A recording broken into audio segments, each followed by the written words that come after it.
mapasama sila. Kasi nga, pinangalanan sila, then we will have to include them as suspects. Mag-isip ka doon. Kung ano man ang mga... huwag ka na magsinungaling.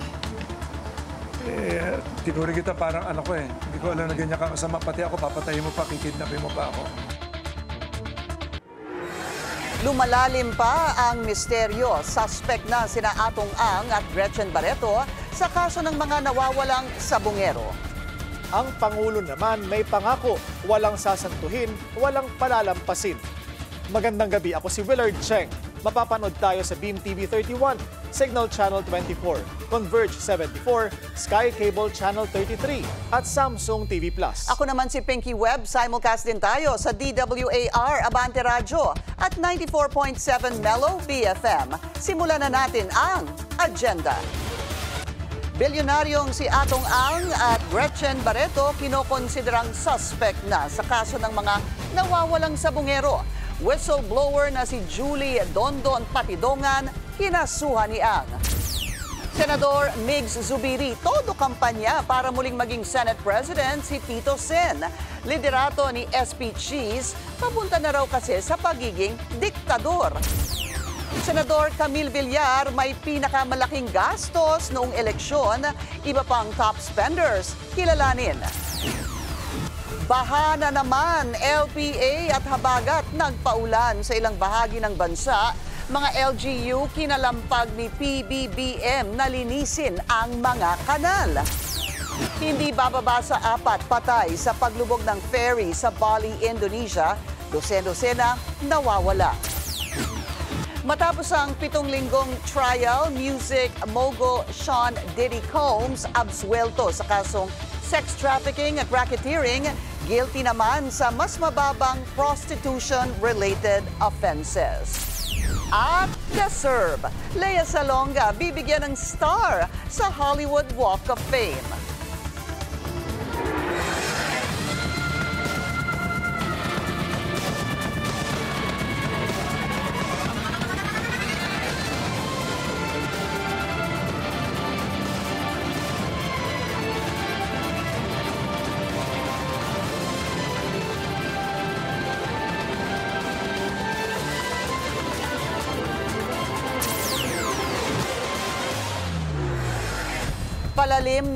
Palalim na ang investigasyon sa mga nawawalang sabungero. Ang bilyonaryong si Atong Ang at ang aktres na si Gretchen Barreto, suspect na sa kaso. Sinampahan naman ni Ang ng reklamo ang lumantad na whistleblower na si alias Totoy. Narito ang agenda report ni Joash Malimban. Kinumpirma na ni Justice Secretary Boying Remulla ngayong araw na kinokonsidera na bilang suspects sina bilyonaryo at gaming tycoon Charlie Atong Ang at ang celebrity na si Gretchen Barreto. Matapos yan ng pinakahuling revelasyon ng whistleblower na si Julie Dondon Patidongan o alias Totoy sa missing sabungeros case. Mapasama sila. Kasi nga, pinangalanan sila, then we will have to include them as suspects.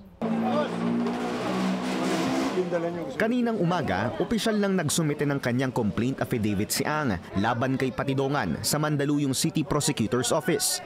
Giit ni Ang, wala siyang kinalaman sa pagkawala ng mga sabongero na ayon kay Patidongan ay patay na at inilibing sa Taal Lake. Mag-isip ka doon. Kung ano man ang mga... huwag ka na magsinungaling. Tinuri kita parang anak ko eh. Hindi ko alam na ganyan ka kasama. Pati ako, papatayin mo pa, kikidnapin mo pa ako. Dagdag ni Ang, hindi dapat paniwalaan si Patidongan dahil patong-patong ang mga kaso nito. Aniya, ginagamit lang ni Patidongan ng spotlight para mang-extort ng pera sa mga pinangangalanan niyang personalidad.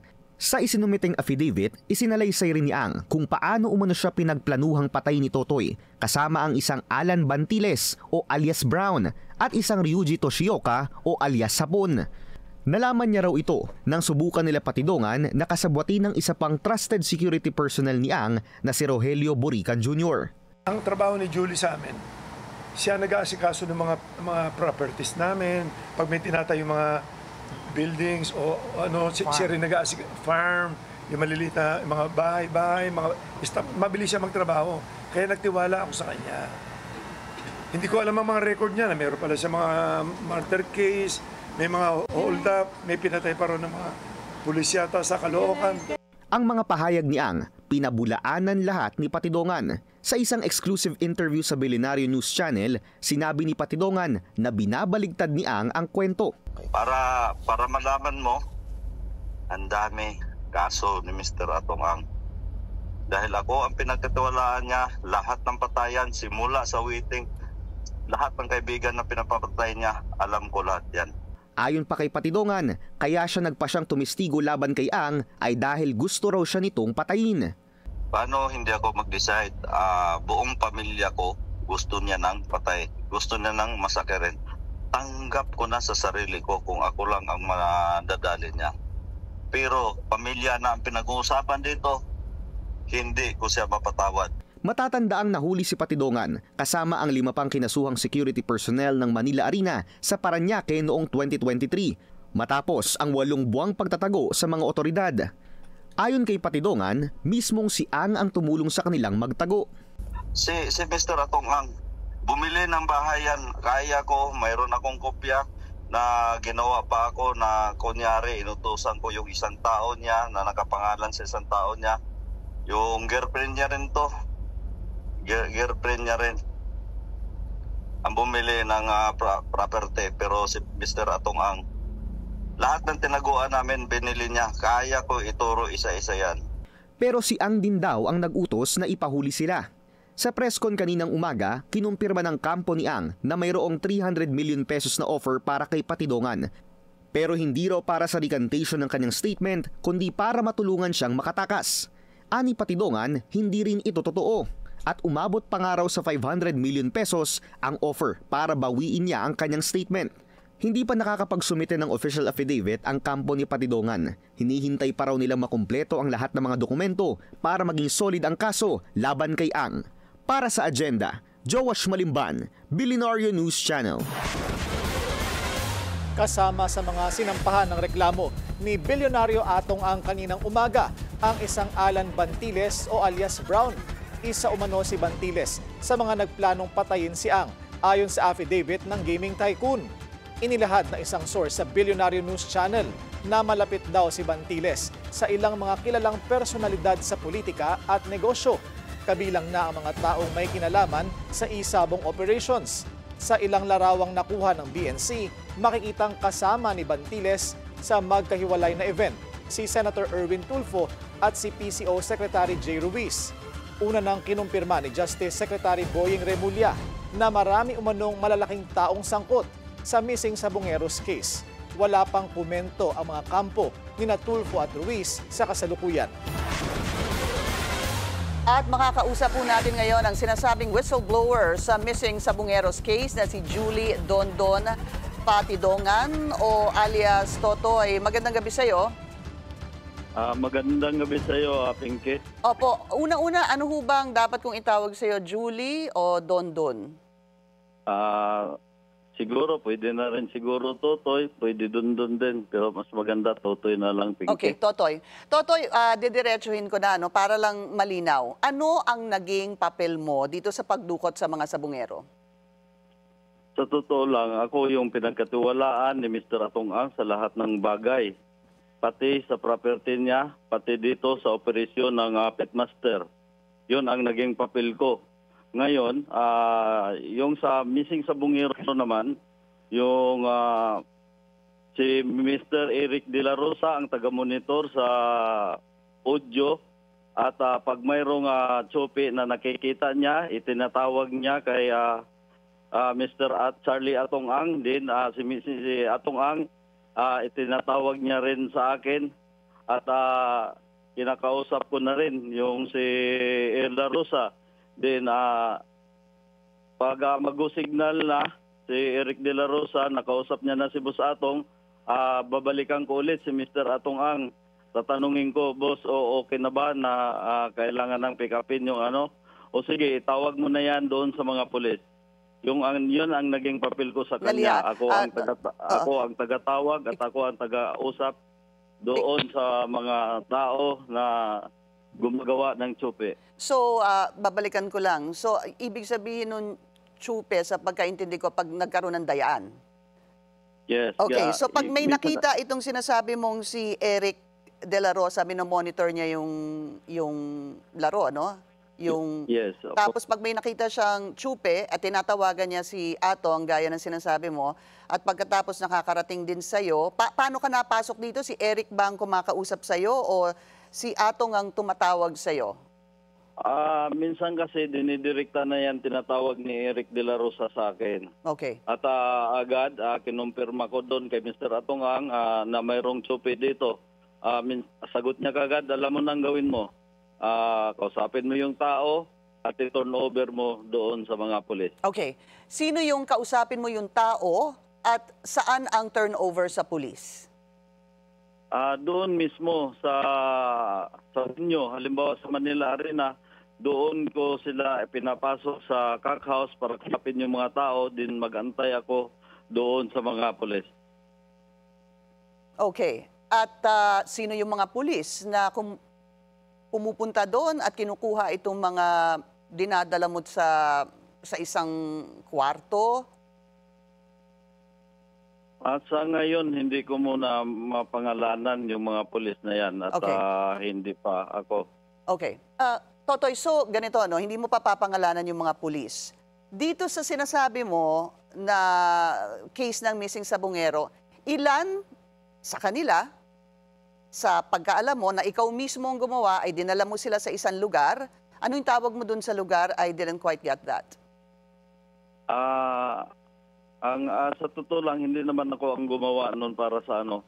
Ako lang ang pumipick up doon sa taong gumagawa ng tupi at nakausap ko yan ng maayos at dinala ko yan sa cock house. Ibig sabihin ng cock house, yun yung pinagdagalahan ng may mga entry doon na pinapasok yung mga manok nila. Duck house. Cock house. COCK, doon mo dinadala sa cock house itong mga sinasabing nandaya. Yes, Okay. Pinky. So, Totoy, pagka dinala mo sila doon sa cock house na yon, sabi mo may tinatawagan kang police para i-pick up sila, hindi ba?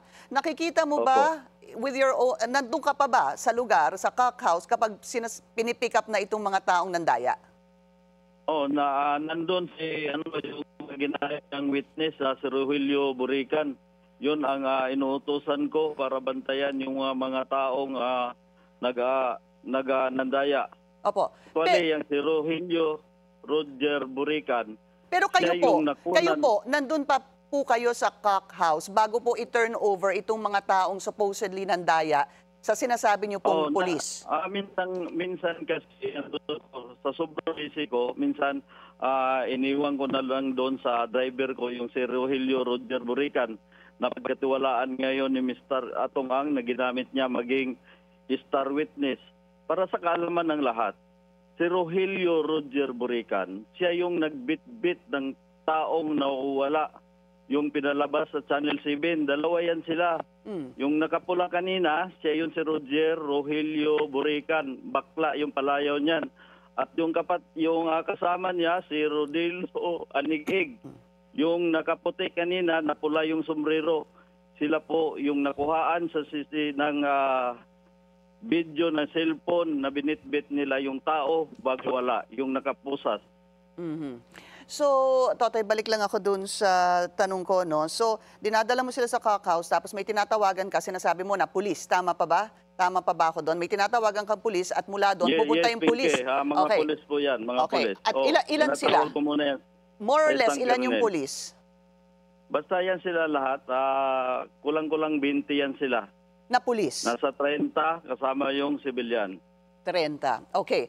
So, punta tayo doon sa anong nangyayari sa kanila pagkatapos po nang sila'y ma-pick up. Doon po natin i-continue yung iyong salaysay. What happens to them pagkatapos po pick upin ang sinasabi niyong mga pulis at sibilyan na umaabot sa 30 siguro sila? Noong una, hindi ko alam kung ano yung ginagawa nila. Kasi minsan sunod-sunod na may nangyayaring ganon. Ngayon, nagtaka naman ako, minsan 8 tao, 7 tao yung kinukuha nila sa sabungan. Ngayon, tinanong ko, ano bang ginagawa nyo? Bakit sobrang bilis naman? Mayayari tayo na yung Mr. Atongang yan.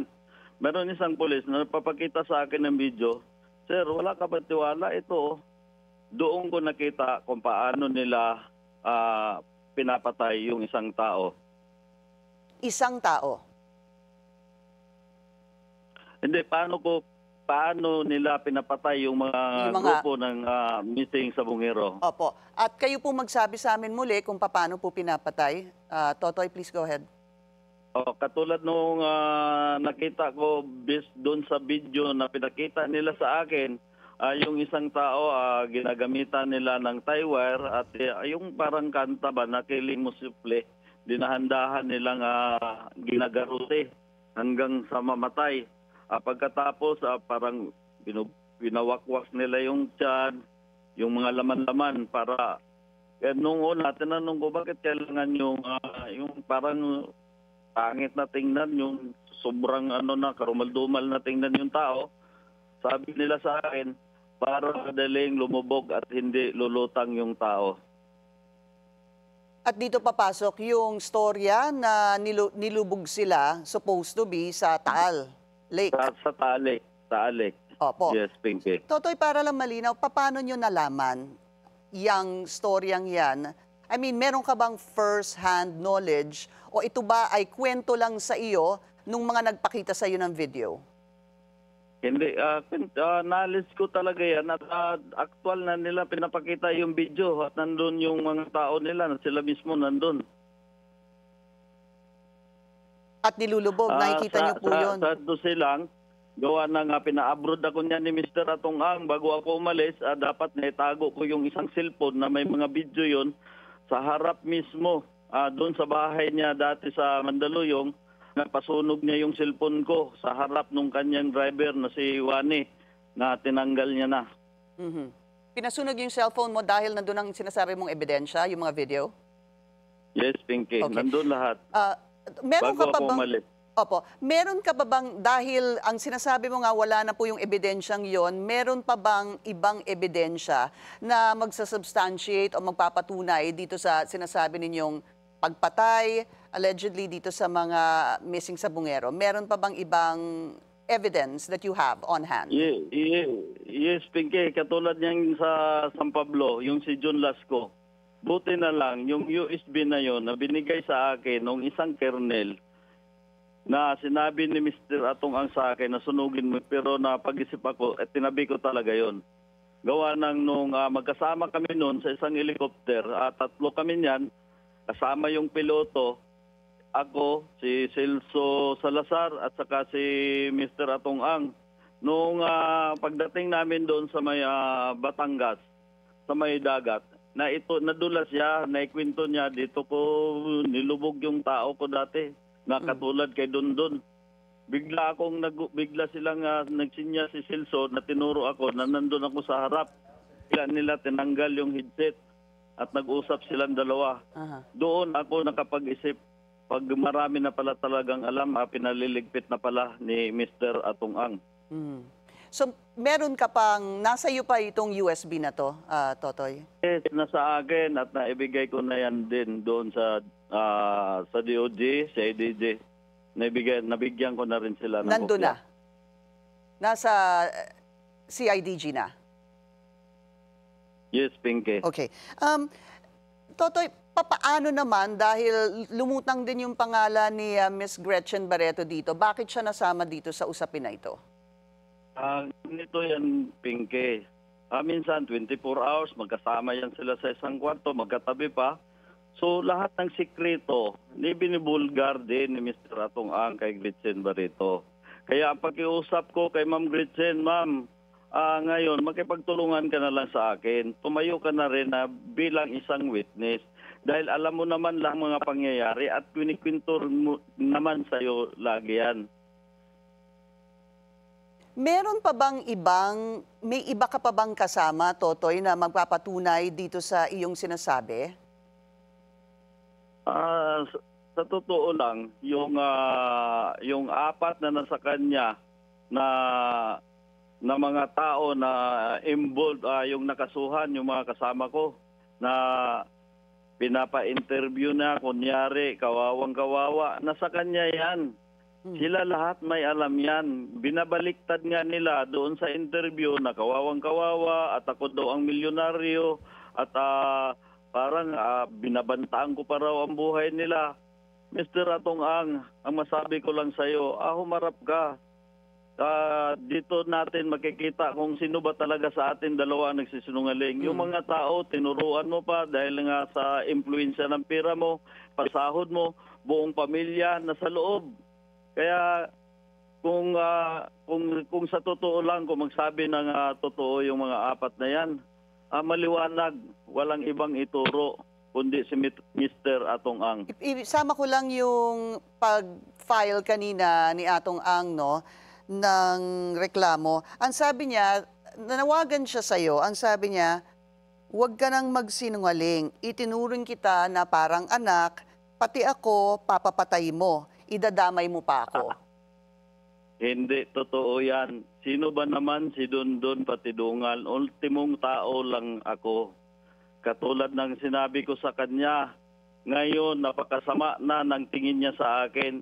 Kung maalala nyo sa Senate hearing kung paano niya ako pinagtanggol, doon pa lang kung talagang hindi ko siya pinagtanggol, pwede ko ituro siya kagad dyan, doon pa lang, on the spot. Diba?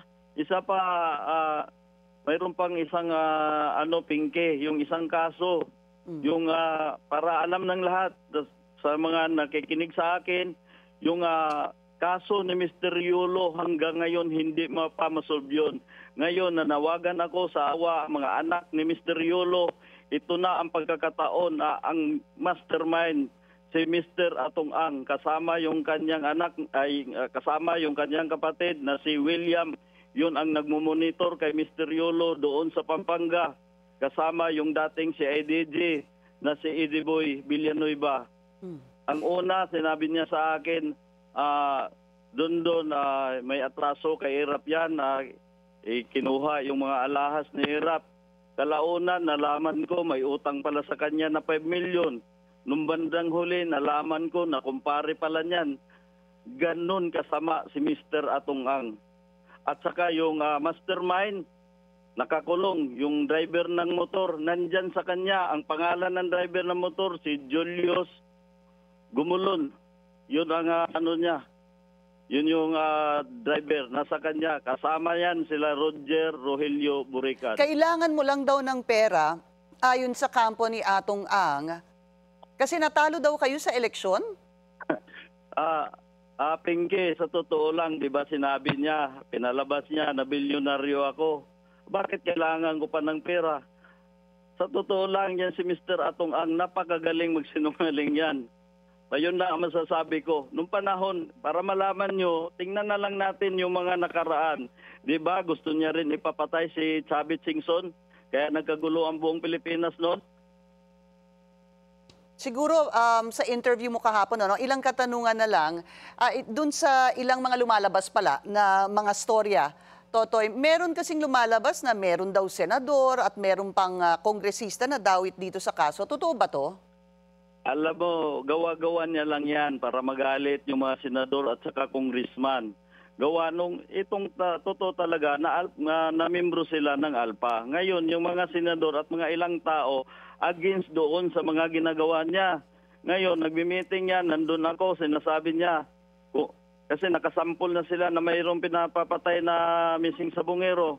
Ngayon, nag-meeting ulit na nandun ako sa harap. Sinabi niya sa buong membro, kung hindi natin gagawin to, hindi lalaki yung sales natin.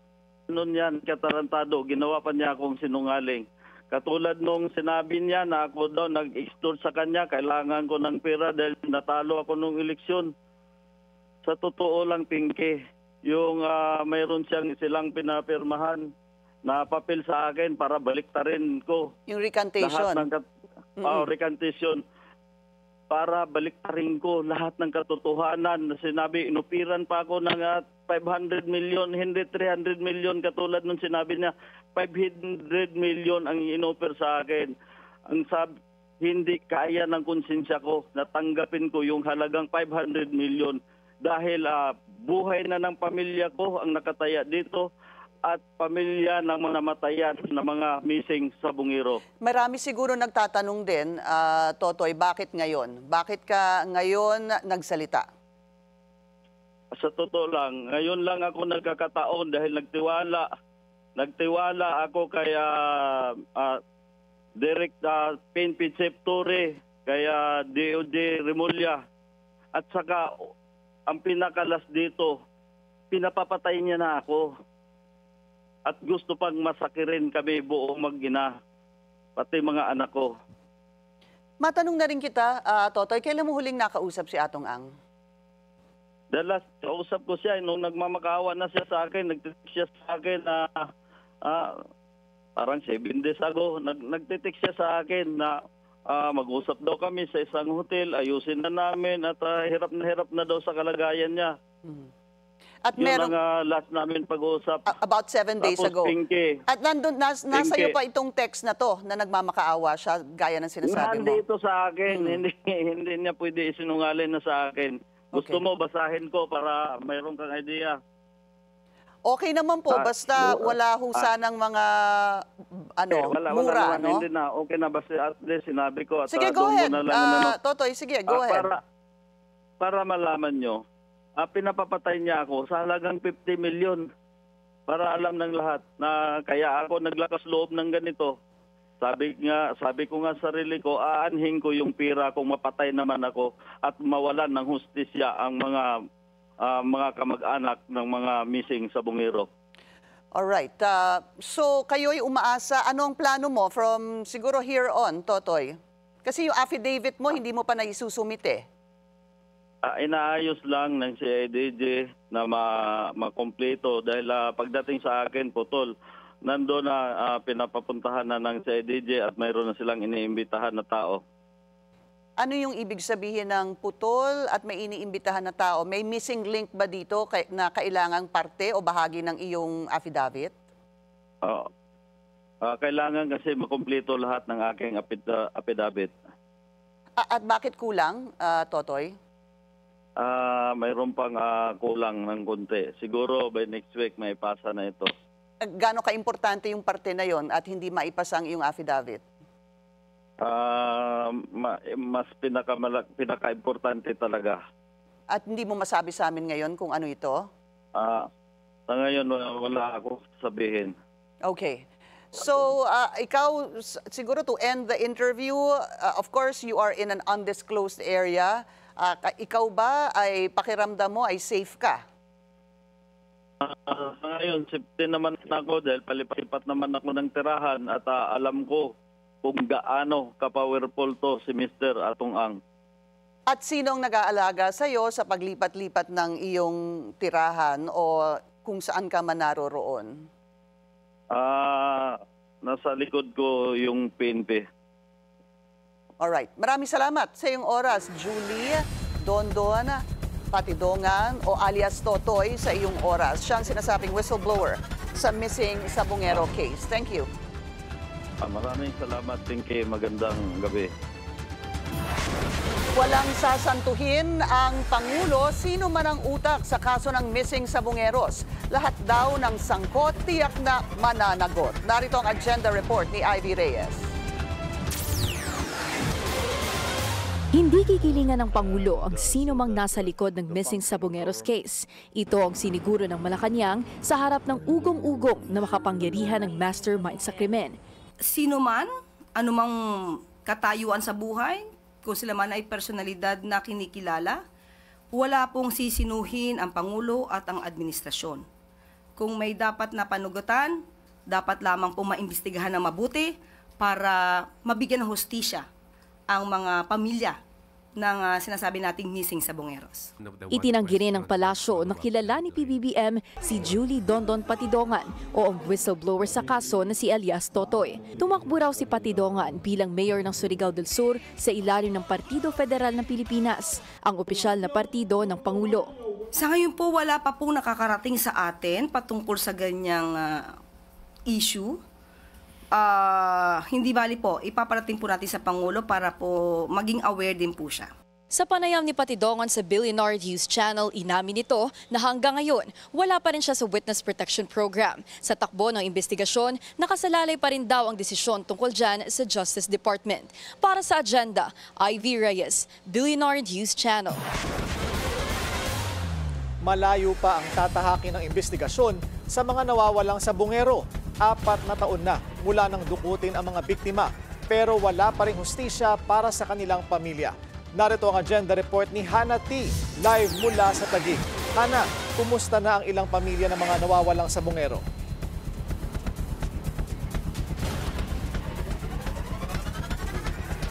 Lord, walang magulang ang gustong mawalan ng anak. Kaya naman, nang makausap natin ang isa sa ina ng mga missing sabungero, sinabi niyang sana man lang bago siya mawala sa mundo, makita niya yung buto o mga buto ng kanyang anak.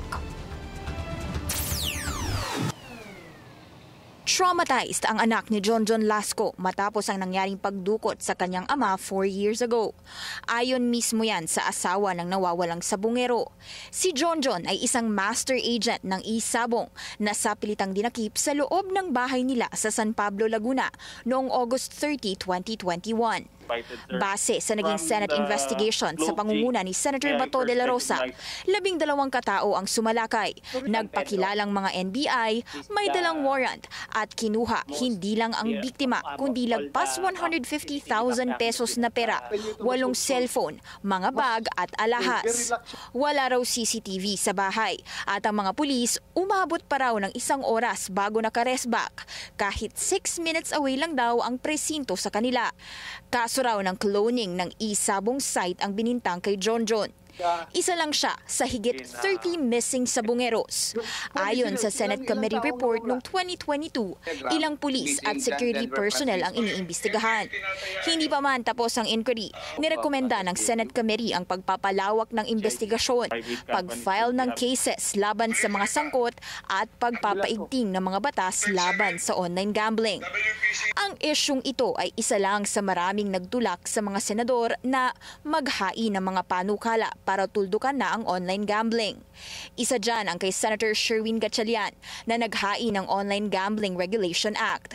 Sakop ng kanyang panukala ang paghihigpit sa e-gambling, kasama ang Isabong. Pero mas maigting dito ang panawagan ni Senator Pia Cayetano na pag-ban ng online gambling nationwide, kung saan users, advertisers, and payment platforms won't be spared dahil kahit paglaro o pag-promote pwedeng maging dahilan sa pagkakakulong. Una nang lumitaw sa isang Politico report na posibleng sangkot ang isang senador sa disappearance ng mga sabungero at kinukumpirma pa ng DOJ kung totoo ang claims ni alias Totoy na whistleblower sa kaso na kilala raw ang senador sa outreach activities nito.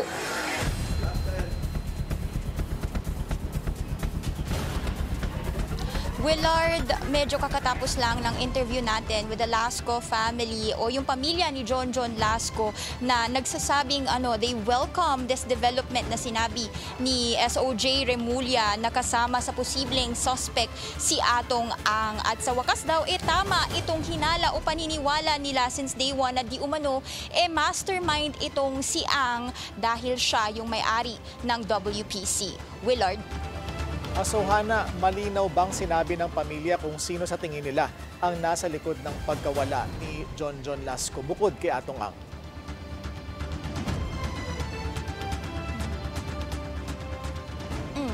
Oo, Willard, bukod kay Atong Ang, gaya nung Politico report na lumitaw na posibleng dawit ang isang senador, ganun din yung paniniwala nila dahil for them, in the words of the sister of Lasco, sinabi niyang definitely we believe na merong isang senador dahil hindi naman daw kakayanin maisagawa itong pagdukot sa kanyang kapatid kung walang pumayag mula sa itaas. At dagdag pa niya, mula simula pa lang, ito na yung hinala nila at ngayon lang daw ito naging formal yung aksyon ng mga otoridad dahil noong panahon daw ni dating Pangulong Rodrigo Duterte kung kailan nangyari yung pagdakip kay John, wala umanong mga pulis na tumulong sa kanila. Willard. Hannah, kumusta ang seguridad ng pamilya at hindi ba natatakot ang Lasco family sa posibleng kapalit ng mga pahayag nilang ito?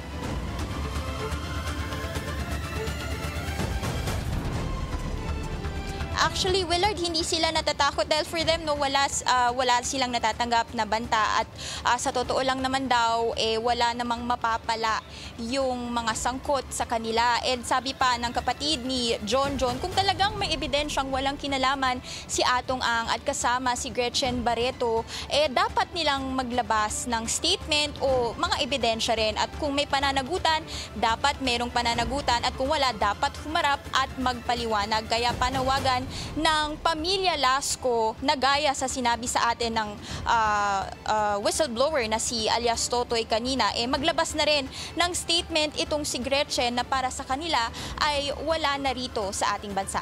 Balik sa iyo, Willard. Anong basihan nila doon sa pahayag nilang yan, Hana?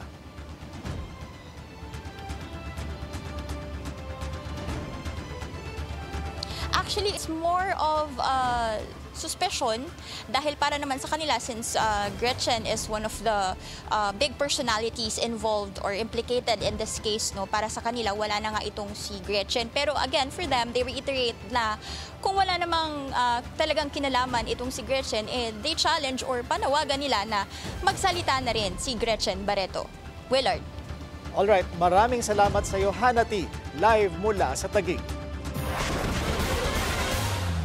Pinadidistansya ang House Prosecution kay Attorney Lorna Kapunan na tumatayo ngayon bilang abogado ni Atong Ang sa missing Sabongeros case. Isa rin si Kapunan sa mga volunteer lawyer na kinukonsulta ng House Prosecutors sa VP Sara impeachment. Ayon sa isang kongresista na tumangging magpakilala, questionable ang sabay na pagre-representa ni Kapunan sa House at kay Ang, lalo na't posible itong maging isang high-profile criminal case. Uploader ng video ng umano'y karirahan ng mga bus, hindi na raw kakasuhan ng GV Florida Transport. Susunod yan sa agenda.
Traffic check muna tayo ngayong Webes sa EDSA Camp Aguinaldo Gate. Bumper to bumper ang mga sasakyan sa northbound lane.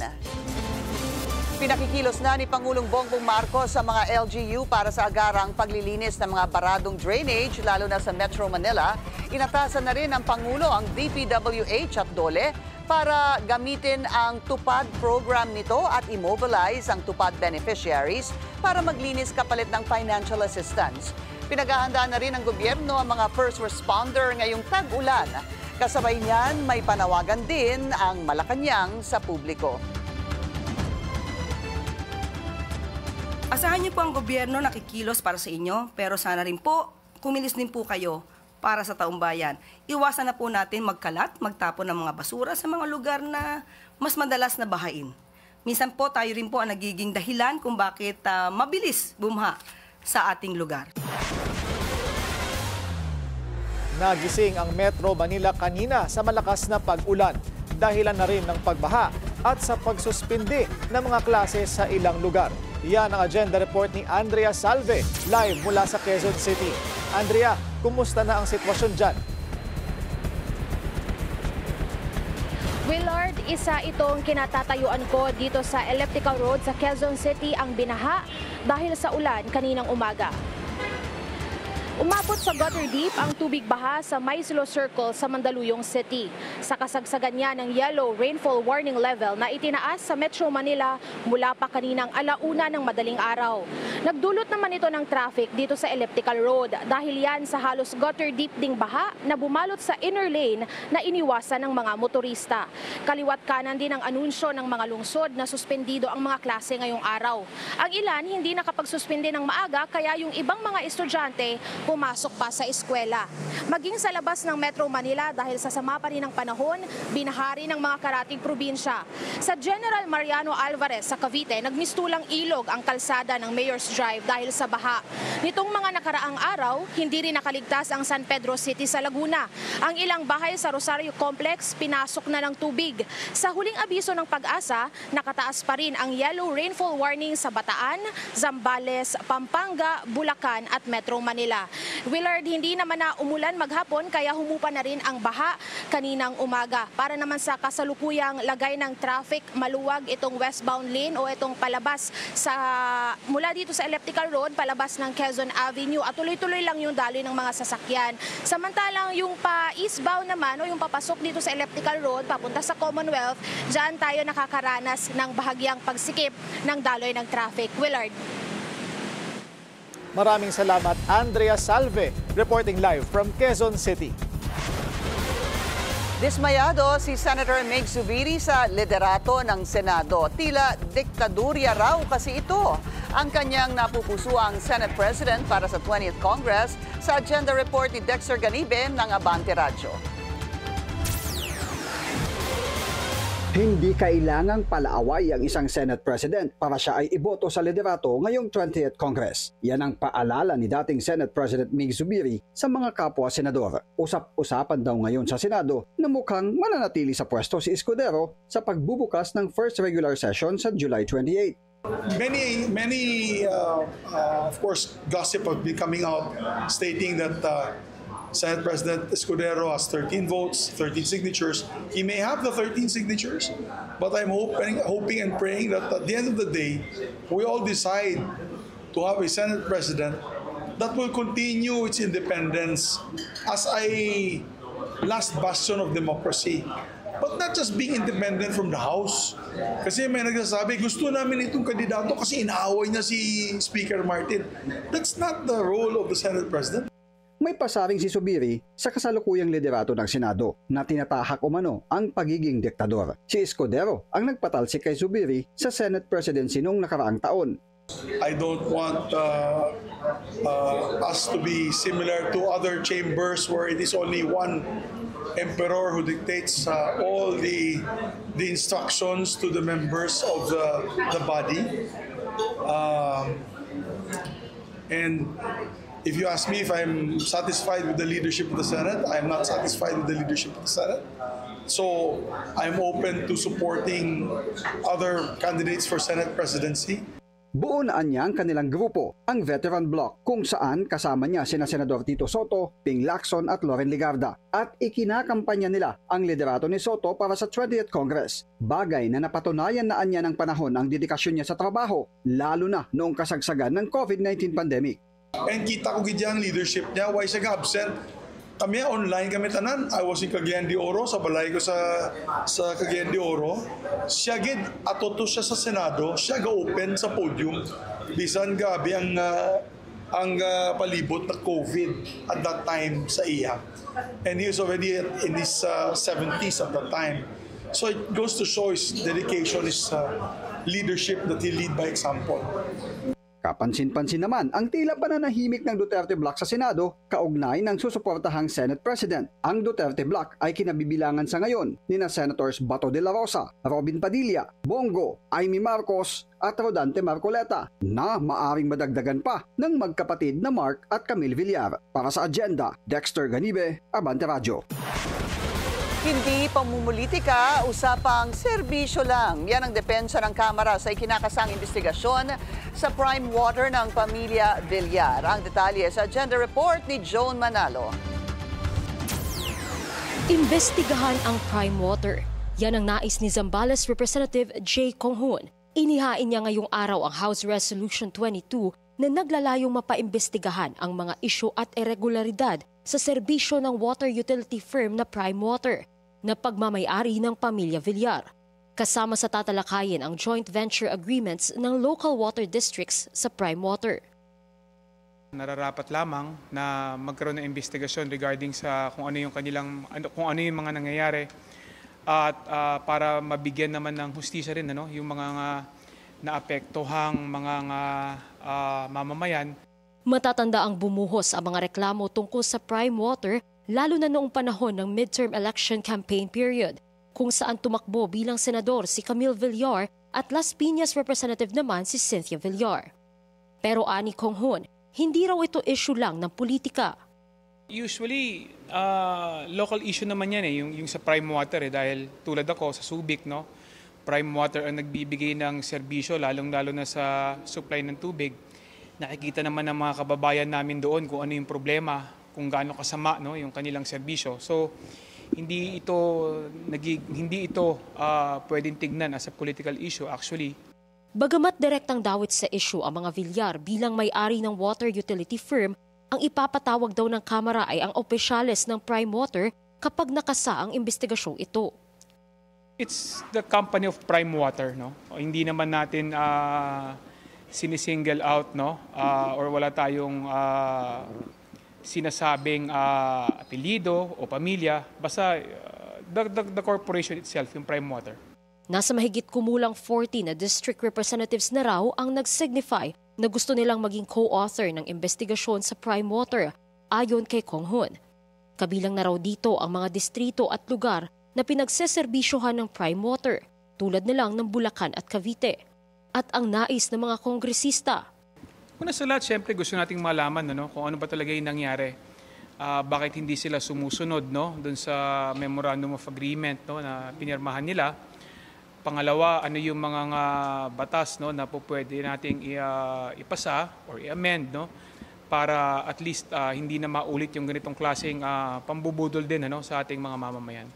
Bagamat may investigasyon na rin ang Malacanang, mas maganda pa rin daw na kumikilos ang bawat distrito, lalo pat local issue nga ang pangangailangan sa tubig.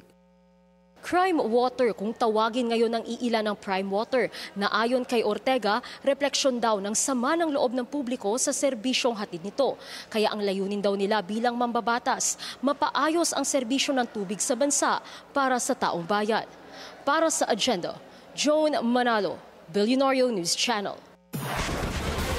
Iniatras na ng GV Florida Transport ang pagsasampa ng reklamo laban sa uploader ng viral video ng nagkarera umano nilang bus sa Nueva Vizcaya. Ayon kay Senator Raffy Tulfo, sinabi ng may-ari ng kumpanya na si June Florida na hindi na nila hahabulin si Carlo Carbonell. Una nang pinatawa ng LTFRB ng preventive suspension ang Florida bus dahil sa tinaguriang biyaheng langit.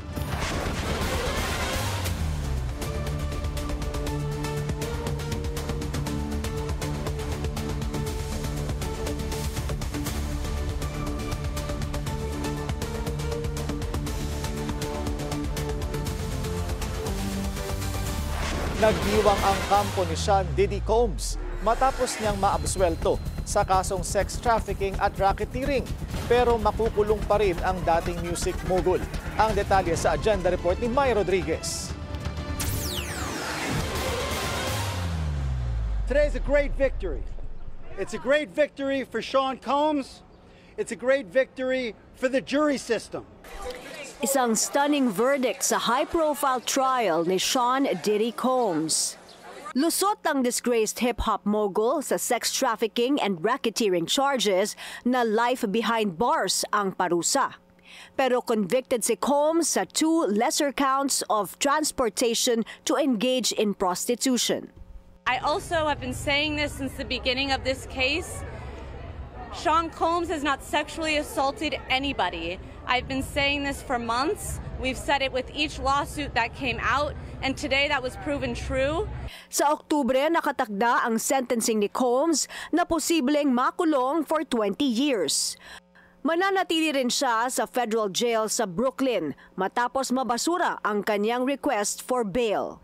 We're pleased that he's finally been held responsible for 2 federal crimes, something that he's never faced in his life. He still faces substantial jail time. Of course, we would have liked to have seen a conviction on the sex crimes in RICO, but we understand beyond a reasonable doubt is a high standard, and we're just pleased that he still faces substantial jail time. Isa ang Filipino-American na si Cassie Ventura na tumestigo laban kay Combs, dating girlfriend na pinilit umanong sumali sa drug-fueled sex parties na kung tawagin ay freak-offs. Habang binabasa ng jury ang verdict, nagkaharap ang mga taga-suporta at kritiko ni Combs sa labas ng Manhattan Federal Court. Let Puffy go! Let Puffy go! Let Puffy go! Do I feel that justice was served? No, not at all. I think that he doesn't just walk away scot-free, and I think a lot of people wanted him to walk away scot-free because of his celebrity. But again, this is a celebrity versus morality, and I think the fair balance showed itself in the verdict today. Naiwasan man ni Combs ang life sentence, hindi pa tapos ang kanyang legal battle. Nahaharap pa rin siya sa dose-dose ng civil lawsuit dahil sa umano'y pang-aabuso. Para sa Agenda, May Rodriguez, Billionario News Channel. NCAP ipatutupad na rin sa paligid ng ilang eskwelahan sa San Juan. Susunod yan sa Agenda.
Traffic check ulit tayo. Sa EDSA White Plains naman, moderate to heavy ang daloy ng mga sasakyan sa north and southbound lanes. Sa Indonesia, patuloy ang rescue operations malapit sa Bali kung saan lumubog ang isang ferry. 4 ang naiulat na namatay, mahigit 30 ang nawawala, habang mahigit 20 naman ang nakaligtas. Sakay ng barko ang mahigit 50 pasahero at 12 crew. Isang ferry sa common mode of transport sa Indonesia, bagamat madalas itong masangkot sa sakuna dahil sa overloading. Nagkabit na rin ng CCTV cameras ang MMDA sa bahagi ng Ortigas. Bahagi pa rin ito ng mas pinaigting na pagpapatupad ng NCAP. Narito ang agenda report ni Andrea Salve. Sinimulan na ng MMDA ang pagkakabit ng CCTV cameras sa paligid ng malalaking academic institutions sa Ortigas Avenue sa bahagian ng Green Hills sa San Juan. Masakit na raw kasi sa mata at hindi na rin mainda ang malubhang traffic sa lugar. Yan ay dahil daw sa mga sasakyang humihinto para maghatid at magsundo ng mga estudyante. We have to do something about it. Marami po tayong insidente. Minsan 2-3 lanes na yung nasasakop. Before, kaharap na yung enforcer namin, iniwan pa yung sasakyan ng walang tao para ibaba yung kanyang hinihahatid. Parang wag naman po ganoon. Babawasan na rin ng MMDA ang kanilang enforcer sa Ortigas at tanging pagmamando sa traffic na lang ang ipapagawa sa kanila. May mga reklamo raw kasi ng panunuhol para palusutin ang mga nananakop ng daan. 2,000 pesos pa rin ang multa sa illegal parking kapag unattended ang sasakyan. 1,000 naman para sa attended vehicles. Hindi po namin ginagawa yan para mag-fundraising. Ang sa amin po ay magkaroon ng disiplina at magkaroon po ng konting kaayusan. Pinulong ni Chairman Artes ang mga kinatawa ng mga sakop na paaralan kaninang umaga para makapagbalangkas ng mas malinaw na guidelines sa pagpapatupad ng NCAP. Hihingin din ang kanilang suwestyon para sa inaaral na 30-second rule sa pagbababa at pagsasakay ng mga pasahero. Maliban sa NCAP implementation sa Ortigas, tuloy-tuloy din ang kanilang pagkakabit ng sensor-based traffic lights kapalit ng countdown timers. Efficient at nakakabawas daw ito sa delay, paninikip ng mga kalsada at idling time. Gumagamit din daw ito ng ground loop detector na siyang nagpapadala ng data sa system. Kung ilang oras ang ibibigay sa isang lane, depende sa volume ng mga sasakyan.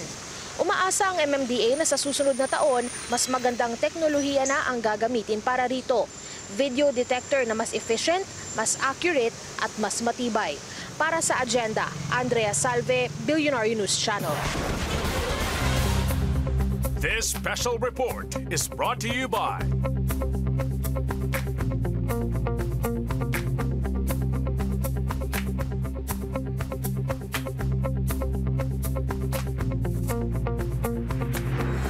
Patuloy ang pagtutok ng administrasyon sa larangan ng edukasyon.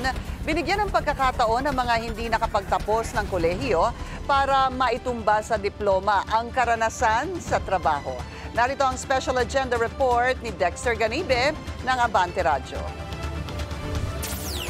Sa larangan naman ng edukasyon, investing in our own people is not only a fundamental moral imperative for us, but an economic one as well.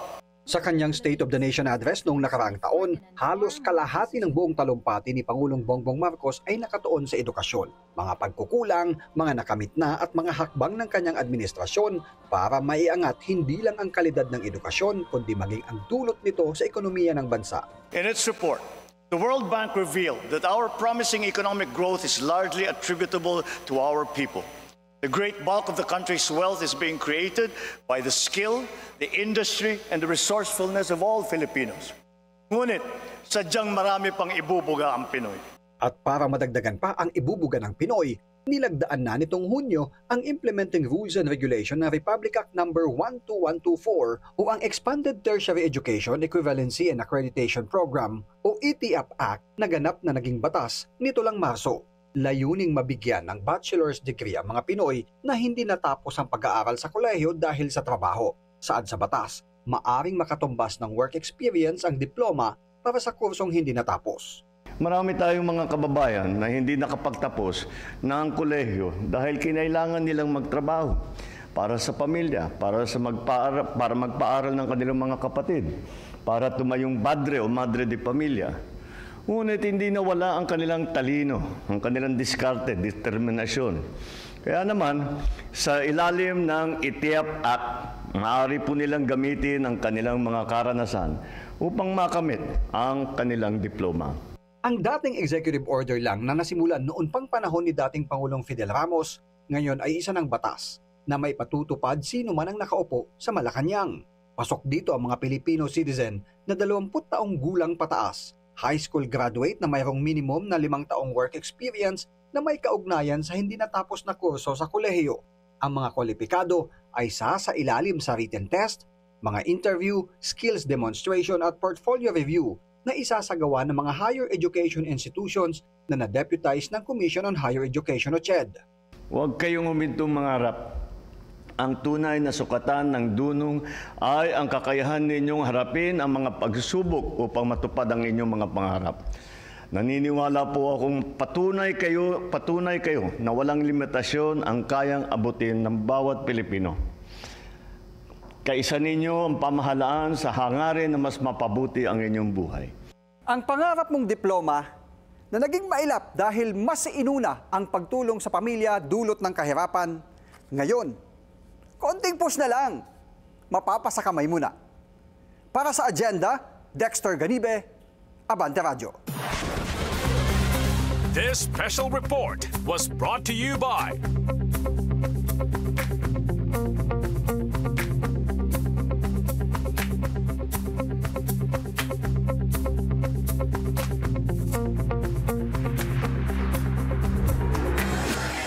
Senador Camille Villar may pinakamalaking gastos noong eleksyon. Susunod yan sa agenda.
Isa pang traffic check ngayong Thursday rush hour sa EDSA Mega Mall. Mabagal ang daloy ng mga sasakyan sa north and southbound lanes.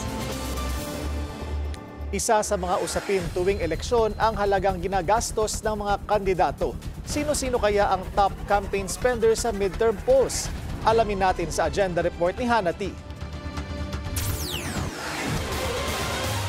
Umabot sa halos 180 million ang ginastos ni Camille Villar para makasungkit ng Senate seat sa 2025. Ang pinakamalaking spending sa lahat ng mga kandidato sa midterm polls. Base sa kanyang SOSE o Statement of Contributions and Expenditures, 179.6 million ang total campaign expenses ni Camille.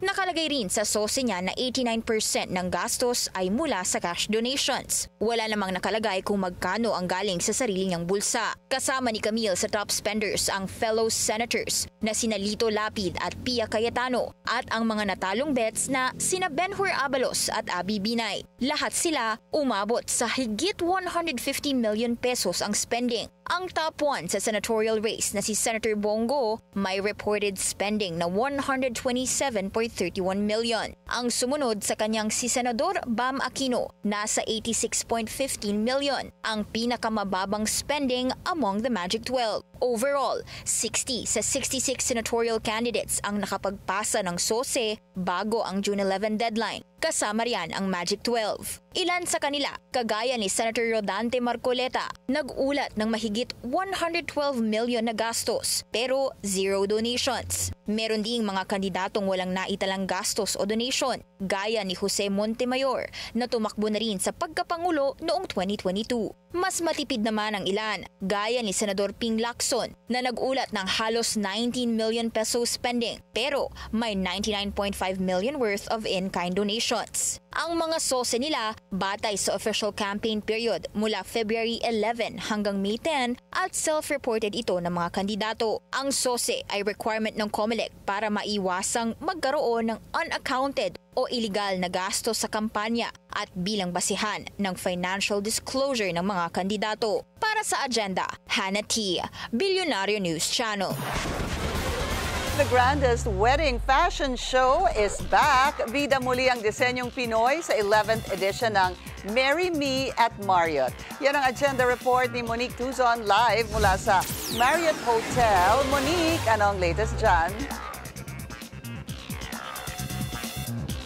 Yes, Pinky, nandito na tayo sa Marriott Hotel where the biggest bridal fashion show in the Philippines is happening. And some of the biggest names in the fashion industry are about to take center stage. Yan ay ang fashion designers na sina Michael Cinco, Michael Leyva, Francis Libiran, Vanya Romov, Mac Tumang at Rahul Laurel. Now on its 11th year, exciting ang mga kaganapan tonight dito sa Marry Me at Marriott. Pinky, ang ganda dito, sobrang ganda. Super elegant, full of beautiful floral arrangements from the floor to the ceiling. And there are lots and lots of people here around me. Now, moments before the start, nag-aabang na ang crowd sa latest collection na i-reveal ng mga designers. This event right here will set the tone and start the trends for the weddings to come this year. Pasabog din ang mga celebrities who will walk the runway. Pero sa ngayon, surprise na lang daw muna kung sino-sinong stars ito.